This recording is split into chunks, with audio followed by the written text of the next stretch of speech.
Historias de Fe, presenta la fascinante vida de San Benito de Nursia. Cuanto sabemos de la existencia de San Benito, se lo debemos a San Gregorio Magno. Antes de él, nadie había mencionado a San Benito. Aclara que la información de la vida del santo la recibió de 4 de los discípulos de este, a los que conoció personalmente.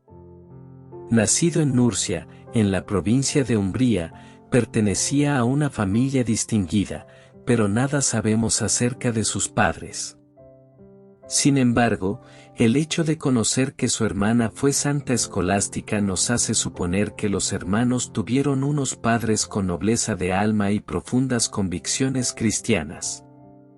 La afirmación de que la familia de Benito disfrutaba de buena posición económica, proviene de que pudo permitirse el lujo de enviar a su hijo a Roma para completar allí sus estudios.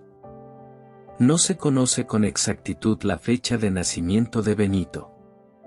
Pero algunos estudiosos consideran, con bastante probabilidad, la fecha del nacimiento del santo hacia el año 480.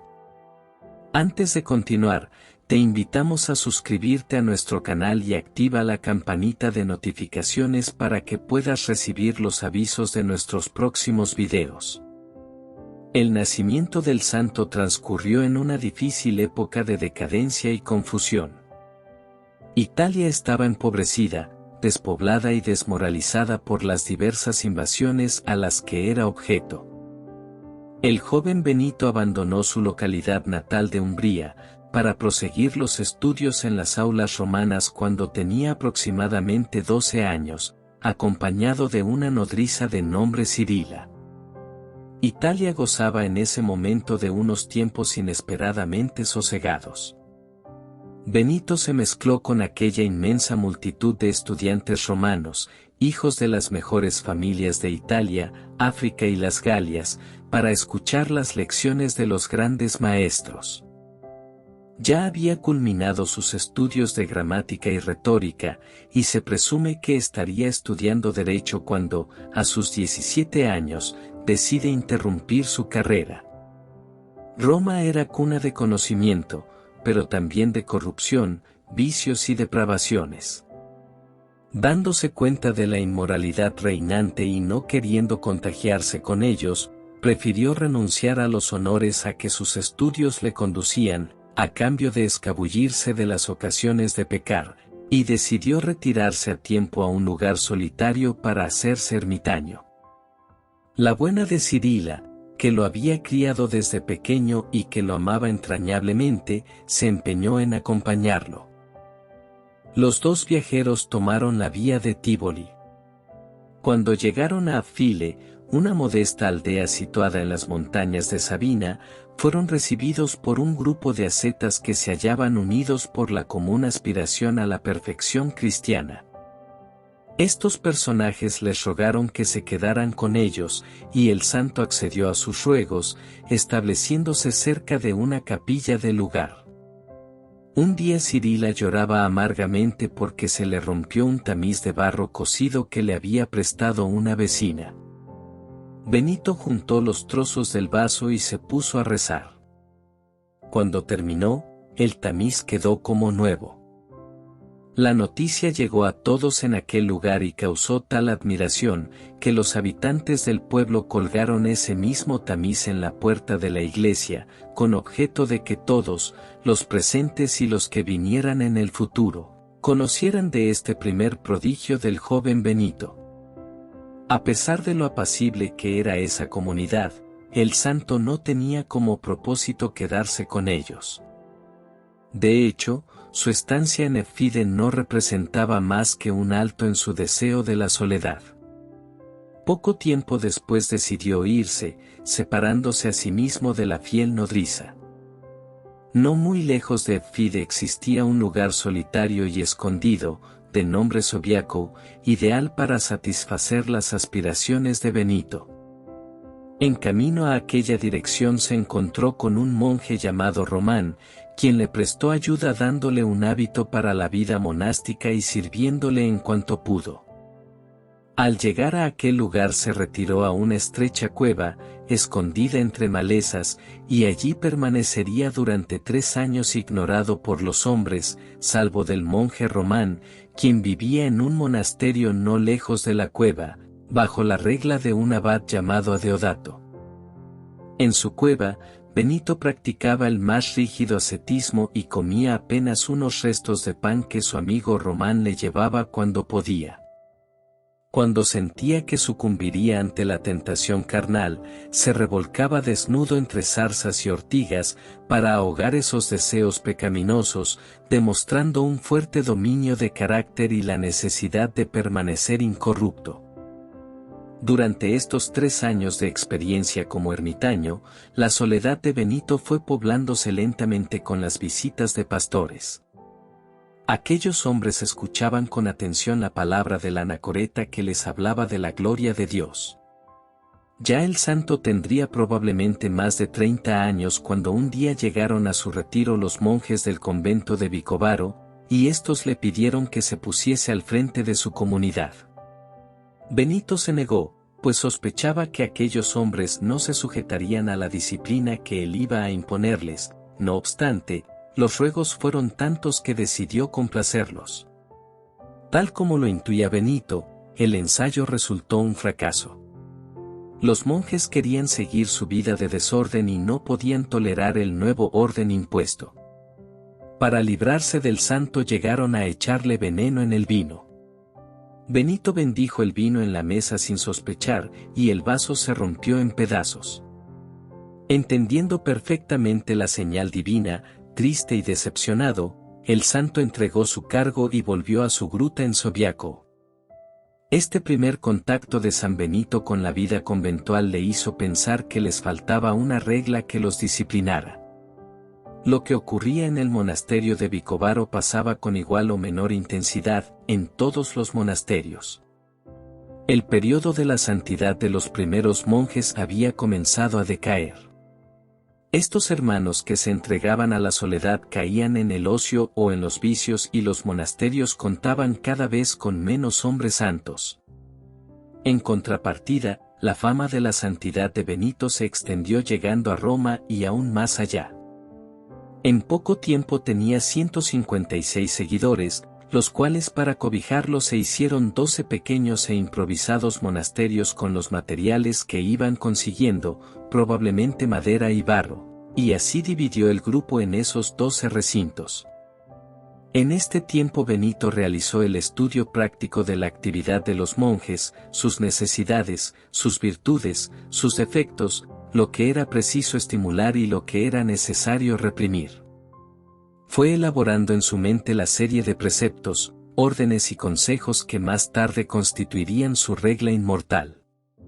Bajo la dirección del santo, la existencia de estos primeros monjes benedictinos transcurría pacífica y prósperamente, dedicada por entero a la oración y al trabajo. Los milagros, la doctrina y la santidad de Benito le atraían numerosas vocaciones de todas partes de Italia.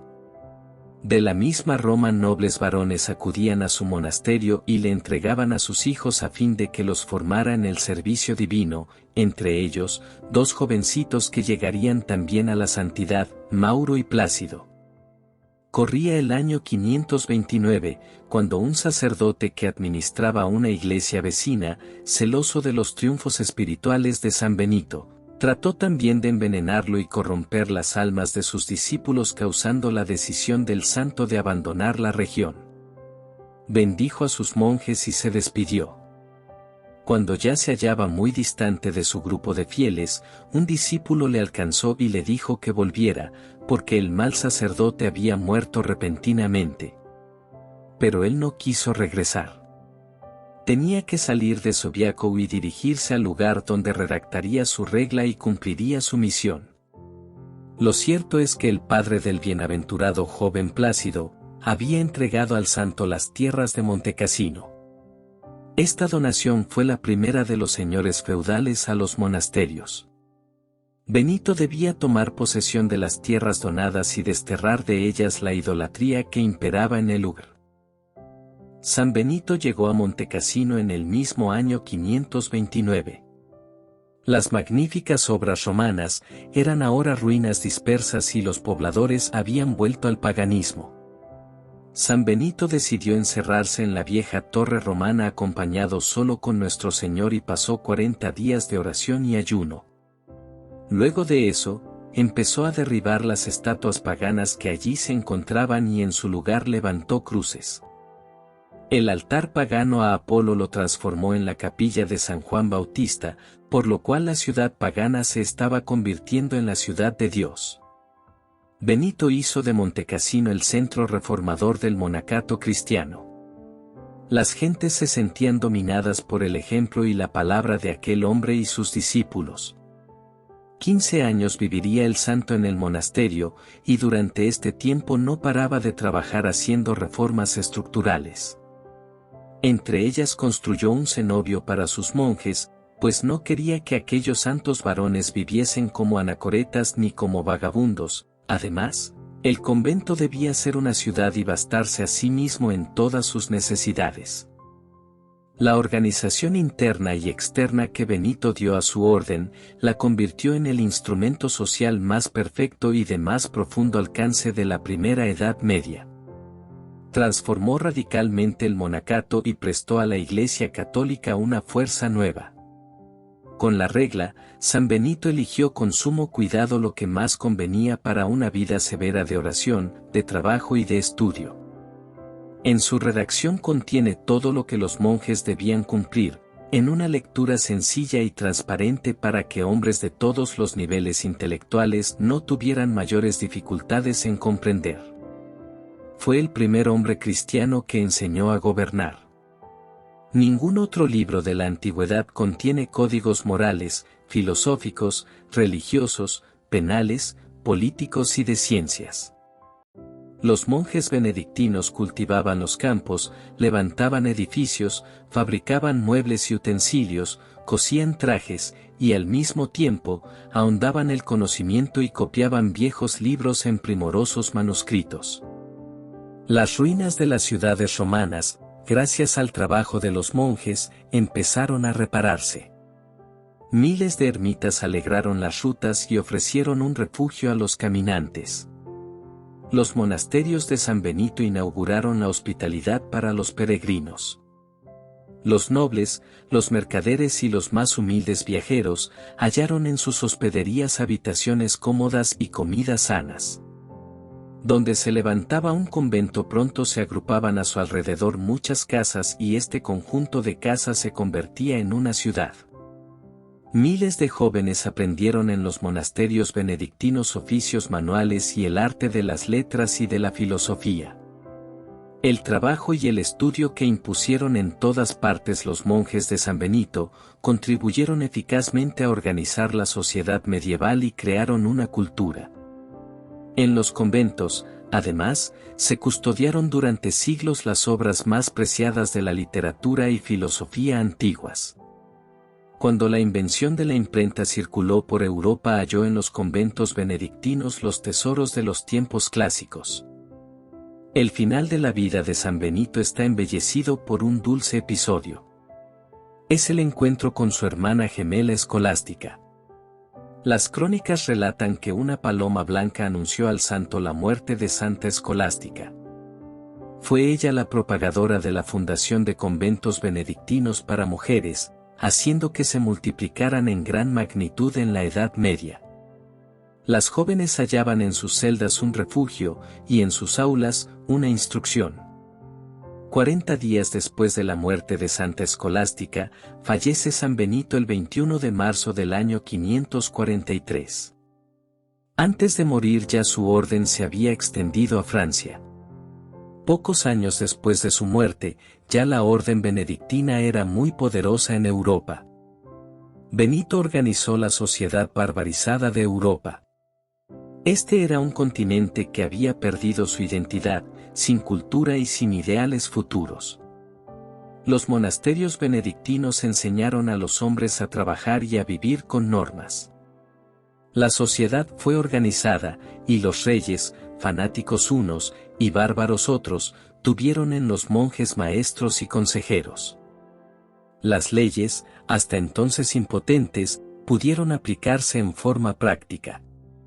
La expansión de los monasterios benedictinos en Europa significó la muerte definitiva del paganismo. Sin el nacimiento de este santo italiano y el desarrollo prodigioso de su orden, la cultura de Occidente habría tomado caminos que no sospechamos.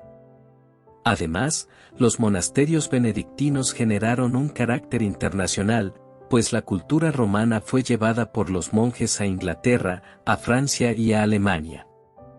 A su vez, los benedictinos ibéricos, arrojados de su región por la invasión de los árabes, pasaron a todas las naciones de Europa y dejaron en ellas su marca. Por estas razones San Benito de Nurcia es junto con Santo Domingo de Guzmán, San Francisco de Asís y San Ignacio de Loyola una de las 4 columnas sobre las cuales reposa el cristianismo. Asimismo, la Orden de San Benito realizó uno de los milagros más grandes de todos los tiempos, un milagro que obró sobre las almas de millones de hombres y transformó una parte de la humanidad. Los bárbaros que destruyeron el Imperio Romano, civilizados por los benedictinos, salvaron el cristianismo. La Orden benedictina ha tenido más de 1500 santos y muchísimos sabios. Sin duda ha sido la orden más gloriosa de la Iglesia Católica, y por ello, con justa razón, los papas han declarado a San Benito como patrono de Europa y patriarca de los monjes de Occidente. La Iglesia Católica celebra la vida de San Benito de Nurcia el día 11 de julio. Si esta historia ha sido de tu agrado y quieres seguir conociendo la biografía de otros santos, te invitamos a ver la impresionante vida de Santo Tomás de Aquino. Si te ha gustado este video te invitamos a que lo compartas. Dale me gusta y suscríbete a nuestro canal si aún no lo has hecho, pues es de mucha ayuda para nosotros poder continuar haciendo esta obra evangelizadora. Si tienes alguna pregunta o comentario no dudes en publicarla, trataremos de responder prontamente. También te invitamos a que nos sigas en Instagram y TikTok. El Señor te bendiga y te guarde, el Señor te mire con agrado y te extienda su amor, el Señor te muestre su favor y te conceda la paz.